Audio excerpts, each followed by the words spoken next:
Hello, I'm Velton and I'm talking to you from the biggest cemetery in Colombo, the capital of Sri Lanka. I'm in Sri Lanka doing a story which is being supported by the Pulitzer Centre. But before I explain what that story is, we need to talk a bit more about the people remembered here in the Buddhist part of the cemetery. In Buddhist belief, when you die, you're reborn into a new life. Now, if you've done bad deeds in this life and created bad karma, you might be reborn into the animal world or the ghost world.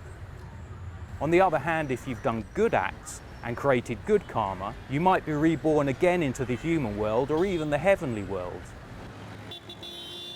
My story is about how this Buddhist idea of karma and rebirth is affecting a major public health issue.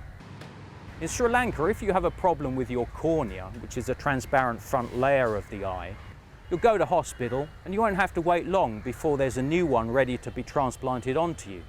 Sri Lanka not only has enough corneas for its own patients, there are plenty left over to be sent to countries where there are shortages. So how has Sri Lanka got to this position? It's back to that idea of doing good deeds to create good karma so you'll be reborn into a better life.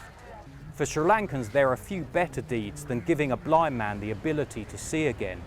So they're signing up to donate their eyes when they die. It's said about 5% of the population has pledged to give the eyes after death. That's impressive even in countries where organ donation is common.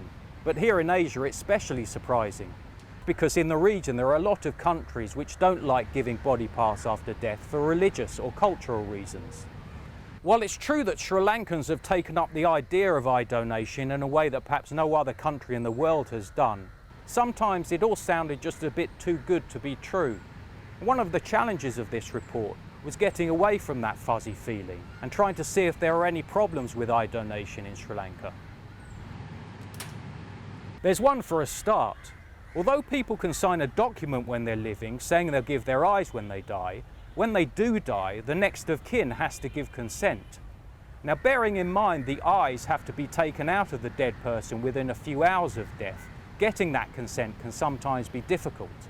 Although Sri Lanka does send corneas to around 50 countries to treat illnesses such as trachoma, which scars the cornea and is a leading cause of preventable blindness, there are certain countries which don't take Sri Lankan eyes. And this dampens down the impact that Sri Lanka's eye donating phenomenon is having. But the Sri Lankan people are seeing this much more on a person-to-person level. They're giving their eyes so someone else can see, so they'll be reborn into a better life. And that became very clear when I went to visit a monk at a monastery about 3 hours' drive from Colombo. He explained to me the Buddhism, which is encouraging people to donate their eyes when they die. And at the end of his explanation, he revealed to me that he had donated his kidney to someone who had kidney disease.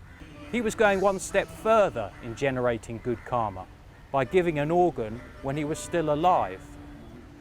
The monk said he didn't want to be reborn as a human because he thought the world had become an unfit place in which to live. Who knows what kind of karma these people created and where they're living now? What we do know is the blind have been given a chance to see again, and in that way they're being reborn into a new life while they're still living.